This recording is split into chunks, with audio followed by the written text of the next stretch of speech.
C'est l'heure de faire le point sur l'actualité du moment. Bienvenue dans ce journal dont voici le sommaire.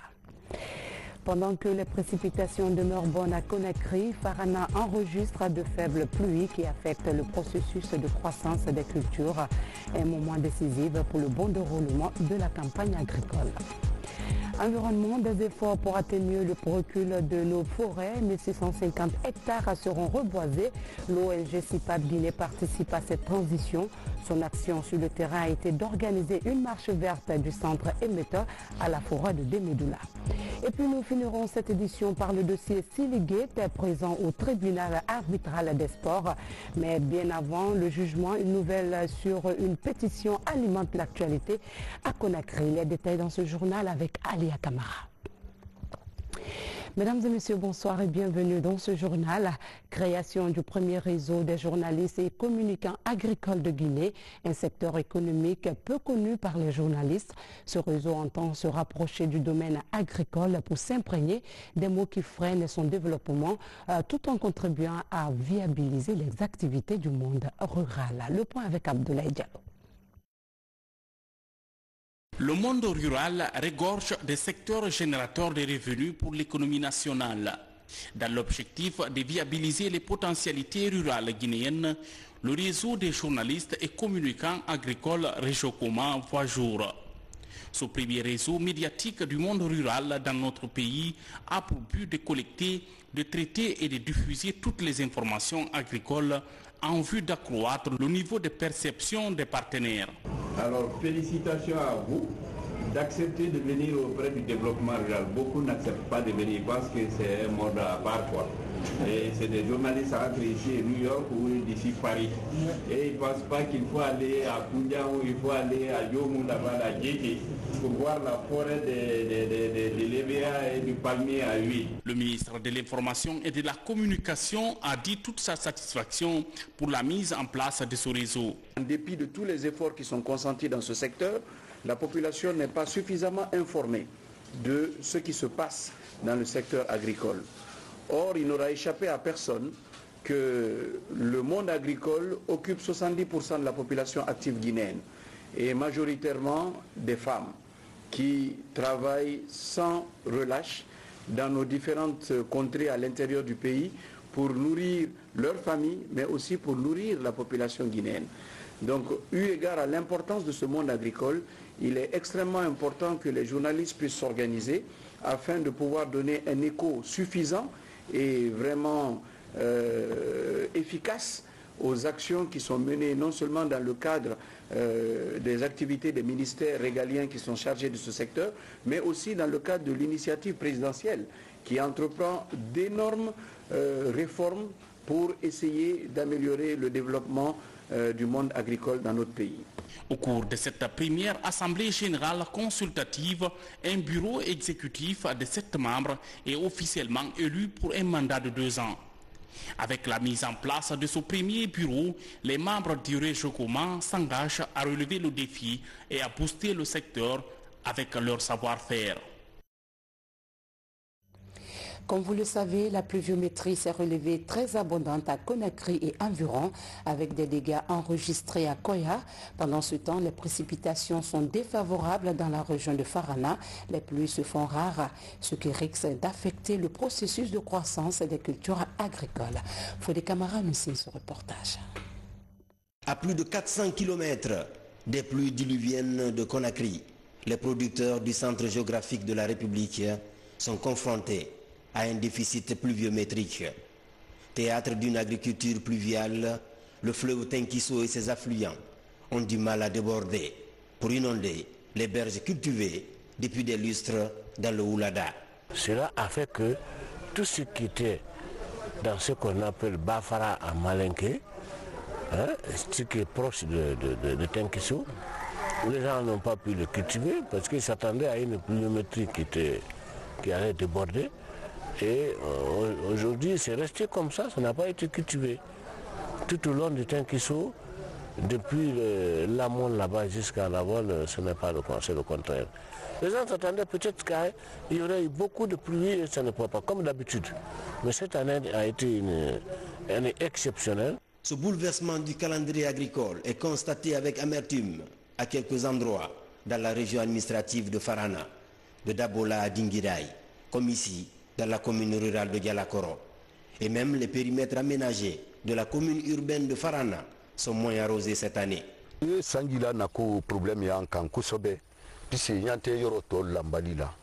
manque de pluie nous affecte beaucoup. Il y a beaucoup de casiers qui devraient être répliqués, qui ne le sont pas encore à cause du déficit pluviométrique. Il y a 10 ans que je n'ai pas remarqué un tel phénomène. Dans le Sankara, le ciel a du mal à ouvrir ses vannes. La fréquence des pluies des 2 premiers mois de la dernière campagne est nettement meilleure que celle de 2019. On est là, on est anxieux, on ne sait pas ce qui va arriver pour cette année. Septembre. Tant que septembre ne passe pas, on peut rien dire sur la campagne. Russie, non Russie, il faut que septembre passe parce que les inondations ont lieu en septembre, de manière générale. Et c'est au moment où le riz est en montaison. Donc vous ne pouvez plus rien faire. Lorsque votre riz est détruit en septembre, vous ne pouvez pas reprendre, vous ne pouvez rien faire. C'est une perte sèche. Face à ce manque de générosité du ciel, quelques causes sont indexées. Il s'agit des cultures sous brûlis, de reboisement, des feux de brousse à grande échelle. Face à ces effets du changement climatique, un changement de comportement s'avère indispensable, non seulement dans le bassin du Haut-Niger, mais aussi et surtout sur toute l'étendue du territoire national. Pour amorcer ce changement de comportement, les lignes commencent à bouger. Des acteurs répondent à l'appel du président de la République pour atténuer le recul des forêts guinéennes. 1650 hectares doivent être reboisés pour redonner naissance à des forêts. C'est dans ce contexte que l'ONG CIPAD Guinée vient d'organiser une marche verte pour le respect de la biodiversité. Mamadou Alpha Baldé, reportage. Au-delà des revendications sociales ou politiques, les opinions en faveur du climat sont de plus en plus fortes. Au carrefour du centre émetteur, la matinée est quelque peu mouvementée. C'est le point de départ de l'une des rares marches vertes organisées dans le pays. Il est 10 heures, le cortège démarre, direction la forêt perdue de Demoudoula. Après 1 heure de marche, civils, forces de sécurité, membres du gouvernement et ONG arrivent sur les lieux. Au milieu de la forêt encore occupée, plusieurs milliers de plants sont mis en terre. Je me dis que chaque citoyen, chaque Guinéen doit poser un acte de citoyenneté que nous avons choisi comme slogan cette année, un Guinéen, un arbre. On a essayé d'impliquer tous les départements ministériels à ce que chacun puisse poser un acte de citoyenneté. Et je pense que la campagne continue parce que même les institutions internationales, et les ambassades et les entreprises privées sont impliquées dans la dynamique. Donc, nous voulons que la Guinée soit une capitale africaine de l'environnement. Demoudoula a toute une histoire. Depuis 3-4 ans, nous sommes en train de restaurer ce site-là qui abrite plusieurs sources d'eau. Malheureusement, ces sources ont disparu suite aux actions de construction anarchique. Donc, de façon progressive, nous sommes en train de les récupérer. Cette année, le gouvernement a renforcé son engagement dans la lutte contre le recul des forêts à travers une vaste campagne de reboisement. 1650 hectares sont en cours de restauration. Pour atténuer les effets du changement climatique, les forêts sont indispensables. Continuer et incontrôlé a non seulement des conséquences dévastatrices sur l'environnement, sur la faune et sur les communautés locales qui en sont dépendantes, mais aussi sur la santé de l'économie nationale. C'est pourquoi, mesdames et messieurs, les cadres du ministère de l'élevage et de la police nationale, ici représentés par la direction de la police judiciaire,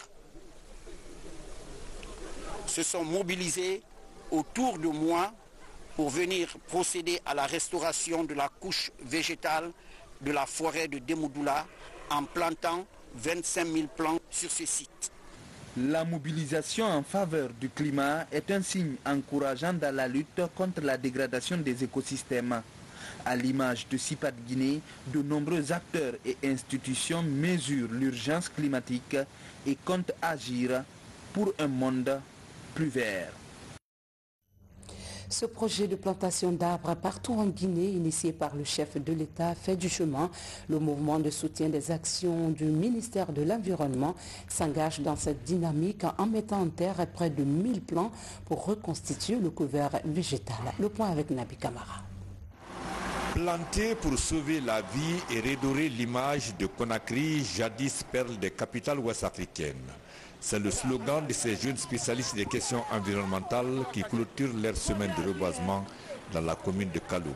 Regroupés en mouvement de soutien aux actions du ministre de l'Environnement, des Eaux et Forêts, ils estiment que l'initiative présidentielle en matière de reboisement est une chance à saisir pour planter sur les artères de Kaloum 500 plants d'essence à croissance rapide. On a choisi Kaloum parce que c'est la première commune de la République de Guinée et ce centre administratif, le constat révèle que l'image qui était là à l'époque n'existe plus. Le couvert végétal est détruit. Donc nous sommes en train de nous battre dans ce sens pour restaurer le couvert végétal. On a travaillé de connivence avec la direction communale de l'environnement, des eaux et forêts de la mairie de Kaloum de ne s'intéresser seulement aux deux espèces, c'est-à-dire les palmiers nais et les flamboyants. Et sur les artères principales, c'est les palmiers nais. Et sur la corniche nord et sud, c'est les flamboyants. Les autorités régionales de Conakry et de la commune de Kaloum accueillent favorablement à travers la mise en terre de quelques plants la vision de ses amis de la nature. Si je plante un arbre, ça veut dire que j'ai apporté quelque chose à l'humanité. Donc la variété que j'ai plantée, c'est une variété, les palmiers, la famille des Eliasis. C'est très important parce que ça rentre dans l'amélioration de nos conditions de vie. Le président a lancé l'action reboisement national le 13 juillet de cette année. Ce mouvement s'inscrit dans cette dynamique. C'est pourquoi il est très important de les accompagner, de les encourager, de les remercier. Planter pour donner un aspect luxuriant à la ville de Conakry est une belle chose. Nous sommes dans la même dynamique, dans la même trajectoire que ce mouvement. Le mouvement de soutien des actions du ministre de l'Environnement, des Eaux et Forêts est prêt à étendre ses activités à l'intérieur du pays. Pour y parvenir, il compte sur le soutien des autorités et des institutions financières nationales et internationales. Autre sujet d'actualité, l'Agence nationale de financement des collectivités, un instrument de la décentralisation et du développement local. Ce fonds décaissé par l'État est orienté pour la construction des infrastructures de développement rural. Les autorités préfectorales de Farana bouclent une tournée dans les 12 communes du Sankara. Ils supervisent ainsi les entreprises en charge des travaux. Reportage Mikini Moussa Kamara dans un commentaire de Kadiatou Chérif Aïdara. Évaluer les projets et programmes de développement du gouvernement en faveur des populations est une priorité des autorités préfectorales de Farana. Elles se sont rendues dans les 11 communes rurales et la commune urbaine de Sankara. Ce, pour s'assurer de l'évolution normale des travaux financés par l'ANAFIC, mais surtout exiger le respect du délai des exécutions des projets. 4 mois sont fixés aux entreprises pour l'achèvement de ces travaux d'intérêt public. Je sais que le travail avance par rapport à d'autres. Le logement des infirmiers est avancé, le mur est presque à la hauteur. Quant au poste de santé lui-même, eh bien, le soubassement est fait, il ne reste qu'à élever le mur, sans compter aussi les cuisines et les latrines et le puits amélioré. Plus de 2 milliards de francs guinéens sont désormais à la disposition de la commune urbaine de Farana. L'enveloppe est destinée à la réalisation de 4 actions communautaires. Un centre de santé amélioré à Tongolonko, une école primaire de 3 classes à Faranakura, un poste de santé amélioré dans le district de Magna, une plateforme multifonctionnelle dans le district de Sekourala. Partout en Guinée, les sentiers, ça évolue, que ce soit maintenant les postes de santé, les centres de santé, les écoles, les marchés et autres là. Vraiment, c'est bon comme initiative présidentielle. Ça aide la population à la base. Nous sommes dans la dynamique du changement prôné par le professeur président de la République. Nous évoluons. Les 11 communes rurales de Farana ont aussi perçu des montants considérables dans le cadre de l'ANAFIC. Des montants qui seront orientés dans des constructions et équipements des infrastructures de développement, notamment en matière de santé, d'éducation, hydraulique villageoise et d'aménagement du territoire. Ces réalisations suscitent beaucoup d'engouement dans le Sankara. Enseignement supérieur, introduction d'une nouvelle filière au cœur de la réforme du complexe scolaire et universitaire de Yataya pour l'ouverture prochaine des classes. En son sein, les autorités viennent de créer une filière paramédicale pour préparer de futurs médecins. Compte rendu, Diamokaba. Quelques semaines, c'est l'ouverture des classes en Guinée. Les préparatifs vont bon train. Dans certains établissements, on assiste déjà à la création d'autres filières pour les nouveaux élèves et étudiants, comme ici au complexe scolaire et universitaire de Yataya. Il s'agit d'une filière paramédicale pour préparer les futurs médecins du pays. Celui qui s'investit dans le domaine de l'éducation fait un meilleur investissement. Parce qu'avant tout, la force de n'importe quelle société, c'est son éducation. Lorsque l'éducation est forte, l'éducation est soignée, la communauté va être soignée, le travail va être fort et le développement harmonieux et équilibré va s'établir. Les autorités du système éducatif guinéen se félicitent de l'initiative prise par les responsables de ce groupe scolaire qui fait du chemin dans la formation des jeunes. La formation est d'abord une question de technique, d'application surtout. J'ai trouvé des centres et des matériels d'application qui sont très intéressants. Ça, c'est pour le bien-être des jeunes Guinéens qui auront la chance d'avoir affaire non seulement à de bons outils, mais aussi à un centre de formation très appréciable. Le complexe scolaire et universitaire de Yataya a pour vocation première la formation et l'émergence d'une nouvelle élite en Guinée.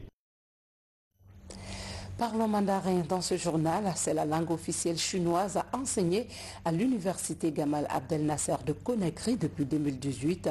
Nombreux sont les jeunes diplômés qui s'intéressent à cette formation. La langue chinoise est-elle un atout dans le monde du travail? Les motivations sont aussi d'ordre culturel et éducatif. Et pourquoi pas un mode de vie à découvrir? De notre côté, Tcherno Ousmane Diallo vous fait découvrir cette langue. Maîtriser les premiers éléments de la boxe chinoise, découvrir l'art de faire le thé chinois, écrire la langue et la parler. Au cœur de l'université de Conakry, l'apprentissage de la culture et de la langue chinoise connaît une percée à l'image de la coopération sino-guinéenne qui s'intensifie. Depuis l'ouverture en 2018 de l'Institut Confucius, près de 800 étudiants sont passés par là. Pour cette cohorte de 35 jeunes travailleurs de la société minière de Bokeh, c'est un pas de plus vers une meilleure intégration dans leur espace de travail. Aujourd'hui, on sent qu'on peut se présenter, on peut faire des demandes, on peut demander à nos chefs, on peut demander l'heure, et avant, on ne le pouvait pas. Mato. On peut juste communiquer un peu en chinois. Donc j'aimerais avoir l'opportunité de bien pouvoir parler chinois. Merci. 2 semaines ont suffi aux apprenants pour maîtriser les rudiments de la langue chinoise.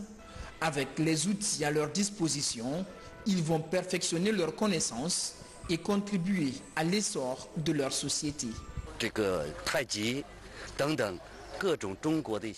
Au début, en fait, pour lui, c'est difficile d'imaginer que pendant cette courte période, on peut réaliser autant de choses.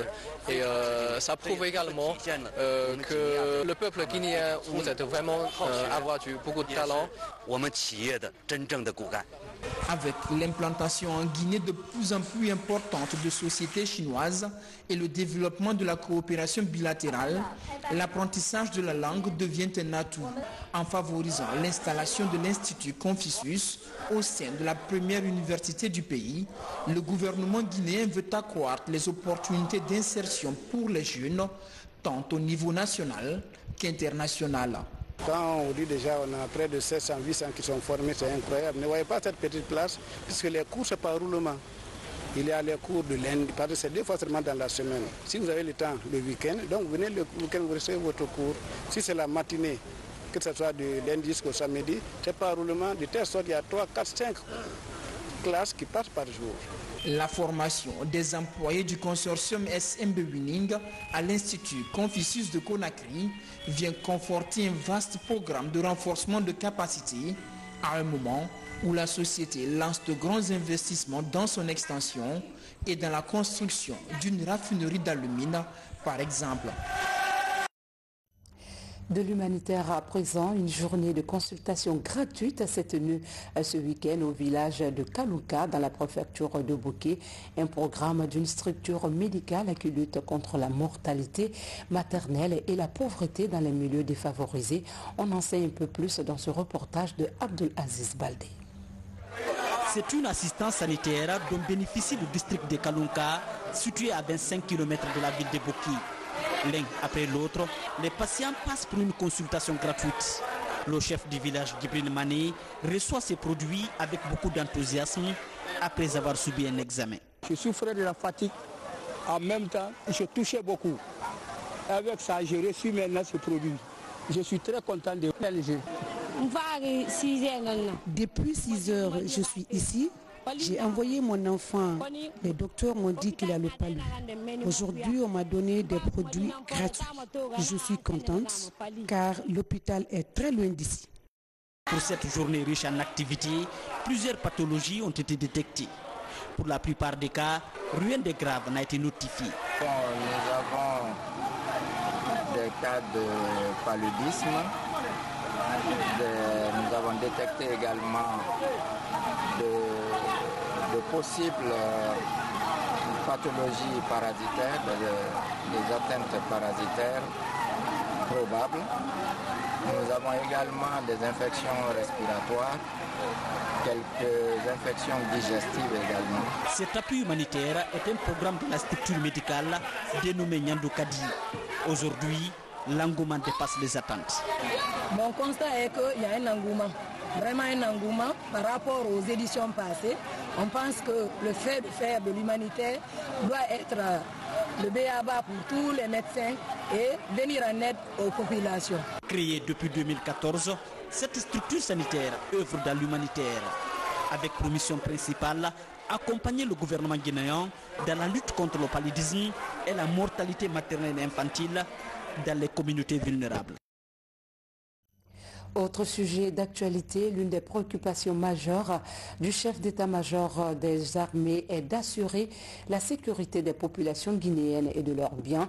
C'est dans ce cadre que des patrouilles mixtes ont été lancées tout au long des frontières guinéennes, c'est-à-dire que ces patrouilles ont été installées afin de renforcer la sécurité et lutter contre le trafic des armes de guerre. Reportage Mohamed Saloupaye, Moussa Bangora.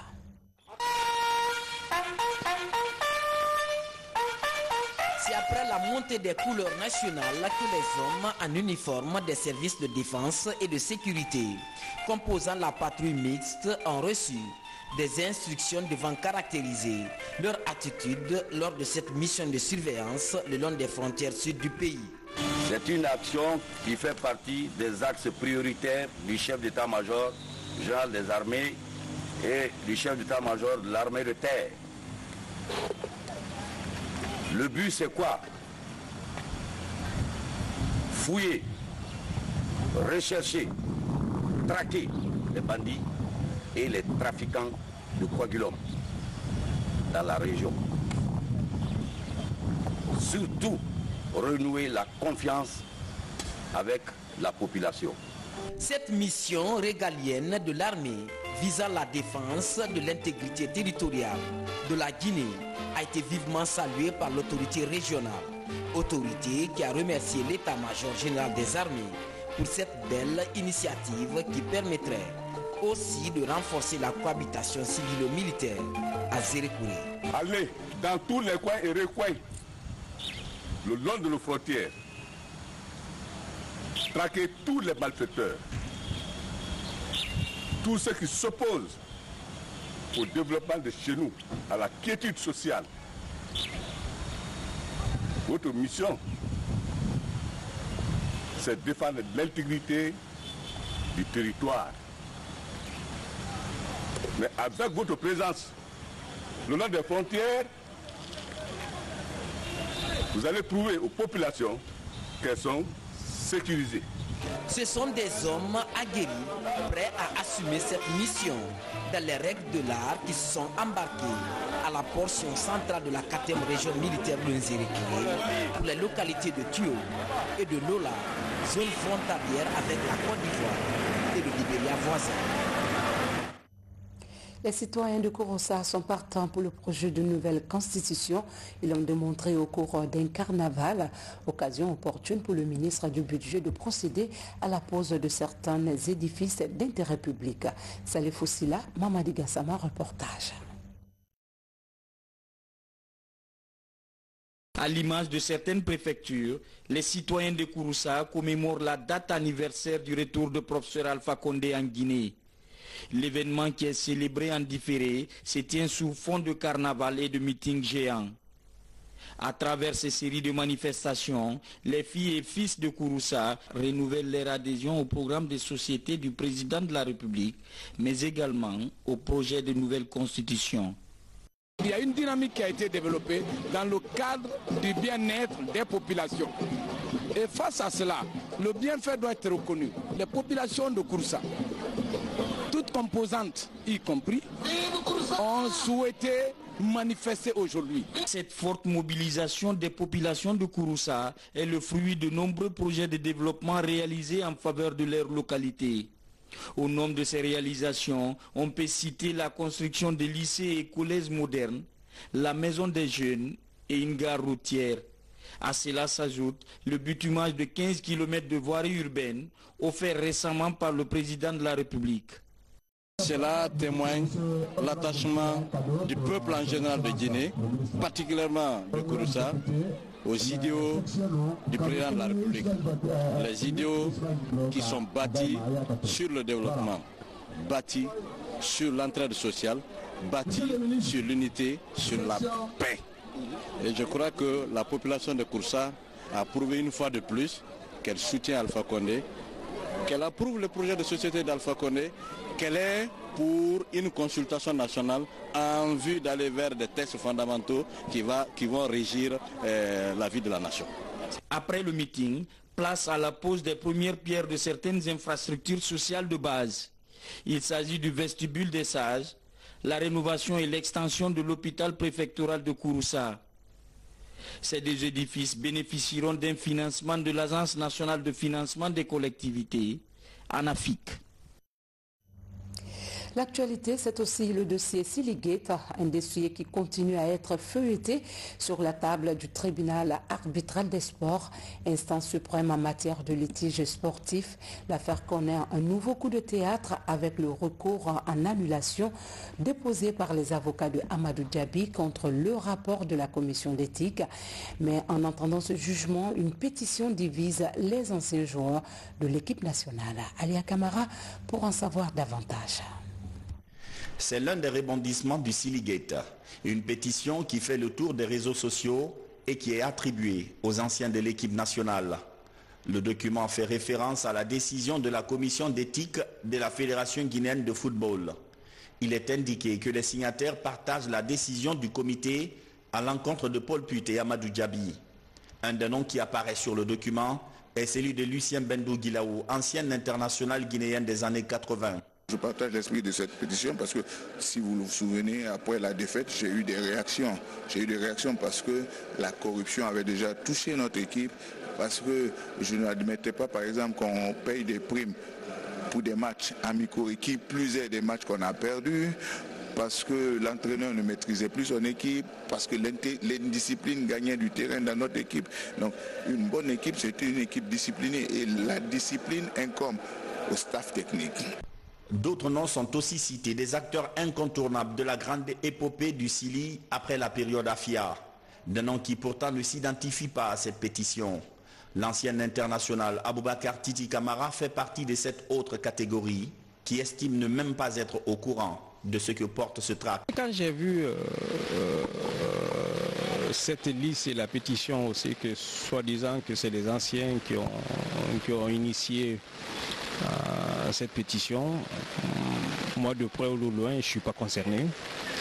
Et je ne fais pas partie de la fédération, ni du bureau exécutif, ni de la ligue ou de la ligue amateur ou professionnelle.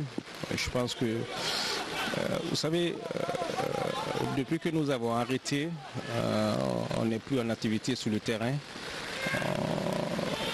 Les gens nous font appel quand ça ne va pas. Et quand ça va, on n'est pas considéré. Pour lui, il y a d'autres problèmes encore plus urgents à régler pour restaurer l'image du football guinéen. L'ancien joueur de l'AS Kaloum déplore le manque d'infrastructures sportives et s'intéresse spécialement à la question du futur sélectionneur de l'équipe nationale. Nous avons la matière grise, nous avons le vécu. Il suffit seulement de nous faire confiance. On voit dans les autres pays comment ça se passe. Quand je vois aujourd'hui la fédération a fait un choix encore pas définitif. La liste pour ceux qui viendront pour sélectionner l'équipe nationale. Le plus important, c'est de faire confiance aux locaux. Dans une vidéo de 46 secondes diffusée récemment sur les réseaux sociaux, un autre ancien du Sili, Camille Zayat, estime n'avoir jamais été contacté par ceux qui ont rédigé la pétition. Lui et d'autres têtes d'affiche, Edgar Babara et Abdoul Salamso, sont dans la même catégorie. Ils ne savent pas d'où vient le tract. Question, qui pourrait bien être à l'origine de cette déclaration controversée? C'est tout pour ce soir. Ma joie a été de vous tenir compagnie tout au long de ce week-end. Demain, vous serez servis par une nouvelle équipe. Quant à moi, je vous souhaite un bon début de semaine et à très vite.